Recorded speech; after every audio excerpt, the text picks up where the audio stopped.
Yan po, yung ganyan po kataas yung slab natin. Yan. Yung finish po na ano, yung slab po yan ha. Slab. Ay kuya, good morning. Okay, ako contractor dito. Saan ka? Dito? Sa kabila? Sige kuya. From yan. Yan. Yung last na metro na po na yun, slab yan. Yan po yung, Ano nga ba yung slab? yung flooring Dim. po ng second floor. Oo. Yan po, ganyan po kataas yung flooring natin. Ay, Flooring. Okay. Ngayon po, magmula dyan sa ano na yan, sa may last metro na yan, iba, beam yan. Gaganon siya dito. Beam. Parang yung buhos na semento siya. Yes. Yan lang po yung lalabas. Tapos Gets ko. papatong na naman doon yung glass. Nagits mo? Gets ko. Ay, ay na please. Baka may tumakbo yung sasakyan na ba? Tsaka yung ano doon. Alexa! Dodrawing ko po sa ano ma'am, para ano Hindi yun, kaya magalaw-galaw ma-picture yung bata na yan lab sa ano? nyo. Maandar po ba? Oo. Patayin nyo ma'am, baka bigyan. tayo ng changes dito. Magkakaroon tayo ng glass. Diyan na, i-video ko lang na para alam ni Agnes yung explanation. Eh, sa kanya ko discuss tapos ikaw mag-video ma'am. Sige, sige. Yun, Kay Ma'am Jing. Ito ma'am, di ba dati ito sarado? Dun sa plan natin sarado to. Kasi hagdanan to eh. Di ba? Going to second floor. Ngayon, di ba magpapalagay... Ibig sabihin sa plan engineer, wall lang talaga yan. Wall Ano lang lang? po to. Yun Wall lang to. Hindi ko makita. Wall sa lang plan. to kasi naglagay tayo ng sliding glass dito. Di ba? Ngayon po, ang gagawin kasi is lalagyan ng sunlight dito sa hagdanan. Maglalagay tayo ng malaking glass dito. Hanggang dito sa may slab na second floor. Sa landing yan, engineer, di ba? Yes po, sa landing. Ito yung landing kasi ma'am eh. Apo. Yung landing na to, magmula landing hanggang going to second floor. Ito kasi, gaganon ang hagdanan kasi ma'am eh. Gaganon siya, landing, hagdan, going second floor. Ito, magmula dito, hanggang dito sa may stairs, glass po siya. Glass. Glass yan. Nakatapat sakto ma'am, nakatapat siya sa column. Kaya matibay siya. Ngayon, pinasara ko po yung dito na pinto. Bakit? Pinasara ko po to kasi may glass tayo dito. Tapos may glass tayo malaki doon. Mawawala na po kasi yung integrity kasi maglalagay pa tayo ng isang bintana dito ma'am eh. Dito may bintana. Kasi sa 3D engineer, wala Wala. tayong bintana. Oo, kasi walang ventilation dito ma'am. Kaya dito, ang gagawin ko, glass na malaki, 'di ba? Tapos may awning. May awning dito. Ito yung main door. Main door. Yes.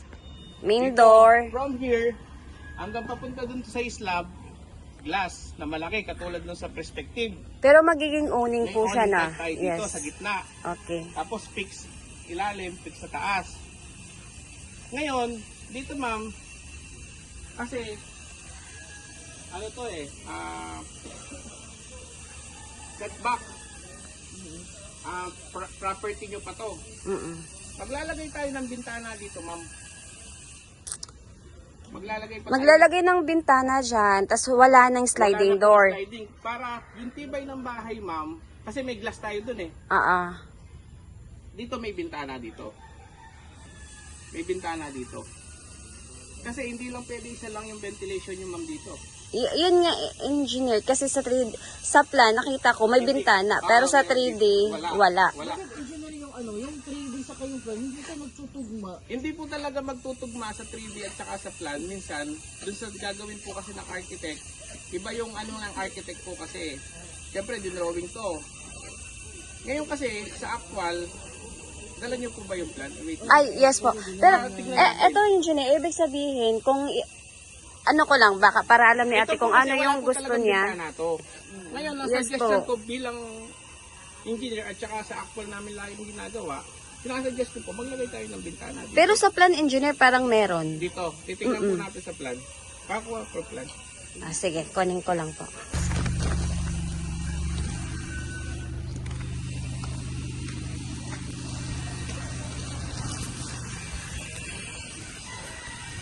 Ay, wait lang.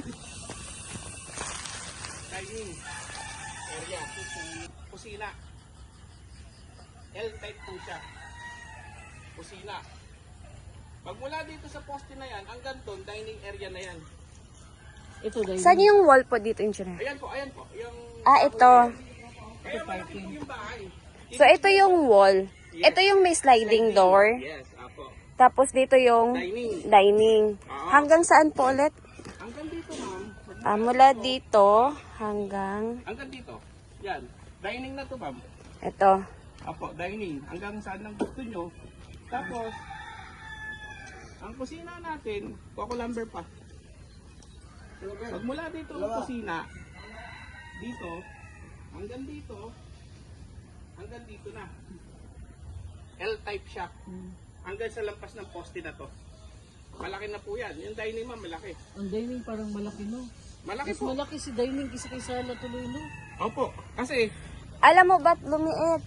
Di ba binago yung layout, engineer? opo, hindi po. Dagdag lang tayo ng setback. I mean yung dating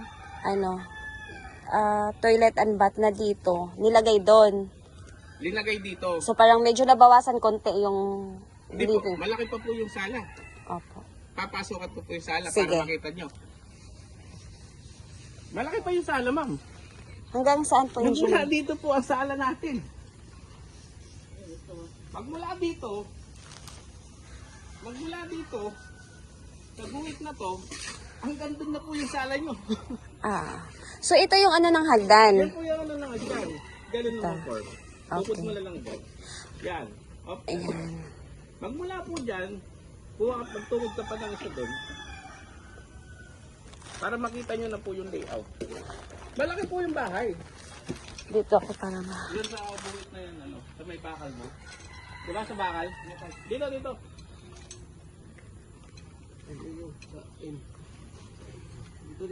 Hindi. Ay, dito pala yung Ito yung hagdanan. 180 eh. Diba? O dito ka. Dito sa poste. Hindi, dito. Dito sa poste. kasi yung pag ganun siya eh. Dito yan, sakto yan sa end. Yan. Yan po yung kakainin ng hagdanan kasi 90-90. 90 Parang po isang to, tapos 90 siya ganun. Kaya 180 po yan. Magmula dito ngayon, ma'am, from here, yan na po yung sala nyo.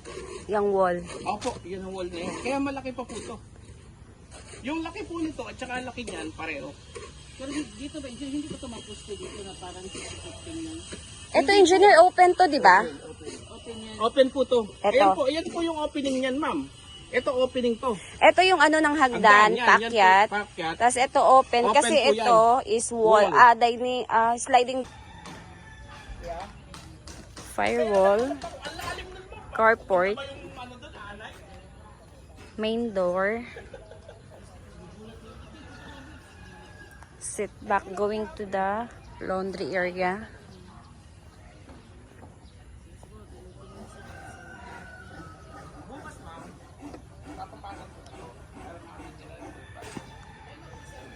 Living area. So, bintana, fixed glass. Wall. And stairs. And then, owning window.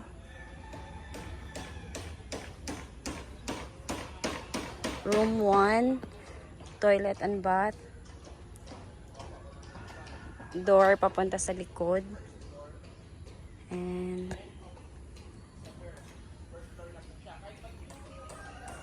kitchen. Tapos dining area.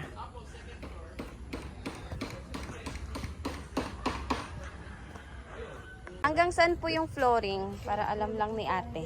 Yung flooring natin, magmula dito sa kasi garahe to, hanggang dun na sa loob yan. Apo, yung taas. Yan po, yung hollow blocks na yan. Yan na yan. Yan na po yan. Mataas na po siya dito, kinuha na namin yung elevation. Kasi magpo-flooring pa tayo, ma'am. From dyan sa hollow blocks na to, discuss natin, ma'am. Sige po. Ito yung tambak natin. Tambak. From the tambak na flooring, na lupa, magkakaroon pa tayo ng angat na ganon for the 4 inches na concrete flooring. Tataas pa po siya. Sige po. Tataas pa to. Kaya po bukas ma'am, pinapaubos mo muna yung materyales kasi tumitigas yung semento pag maulan na to. Pinapaubos mo na muna yung lahat ng semento. Papapatag na namin po to. By next week po, magpo-flooring na po kami. Ay, yung kailan po kayo magbubutas sa post? Ito po, pag napatag na po to, papa-advise ako sa kanila. Tapos mamaya pala didiscuss natin ma'am yung sa pagpatay ng ano, sa gamot. Para So ma-discuss ilang ko yun. poste pa kuya, as engineer yung ano, yung idadagdag? Sa gitna po, isa. Isa. Doon sa magiging ano ng column na yan. Tapat nito ma'am, meron tayong ano. Yung sa may ano po, may kwarto. Maglalagay ng poste. Tapos from here, pag nagtayo ng second floor, from here, hanggang dun ma'am, beam. Magkakaroon tayo ng stress beam sa gitna, sa taas. So isang poste na lang madadagdag? Dito po ma'am.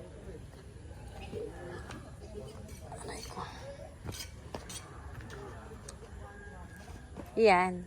Tapat po dito. Poste dito. Kasi yan ang stairs ma'am eh. Hindi na tayo kasi pwede maglagay ng poste dyan ma'am. Di ba dun sa isang ano? Meron. Meron, di ba? Oo. Pinatanggal ko. Kaya tinanong ko kung ilang poste yung madadagdag. Kasi Kasi yun yung... maghaharang siya dito.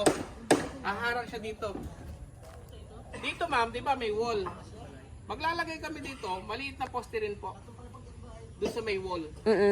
Dito, maliit na poste. Tapos to open siya. Ito, dito. May maliit na poste dito, nakaganyan po siya. Tapos yan. Kung titignan mo siya, maliit. Pero pag dinivide na siya, malaki po siya. Sige po. Malaki po yung bahay. Lalo na yan ma'am, pag napatag na po to, tapos na-flooringan niya, makikita niyo na po yung laki. Sige po. Makikita niyo na yung laki ng bahay. Okay tayo dun sa 1 meter ma'am. Alin po? Main door. Main door? I-ano ko pa si ate? Kasi pag nag-adjust tayo doon, lilig niya nga yung glass. Tanong ko muna si ate kung ano yung Mas prefer maganda, niya. standard mo na. Standard na. Para yung glass ma'am, kasi pag nag-move pa tayo dito ma'am, Yan naman yung laki na ng standard, no? ito na po laki ma'am. Malaki na to ma'am, standard. Para yung ano ma'am, dito, hollow blocks, dito yung mag-i-start yung glass. Yan. Ito po yung pagkakapitan ng glass. Dito sa ano na to. Kasi pag pinutol natin to ma'am, 1 meter, dito na yung glass mo. Liliit siya. Ang pangit ko ng tingnan. Sige. Di ba?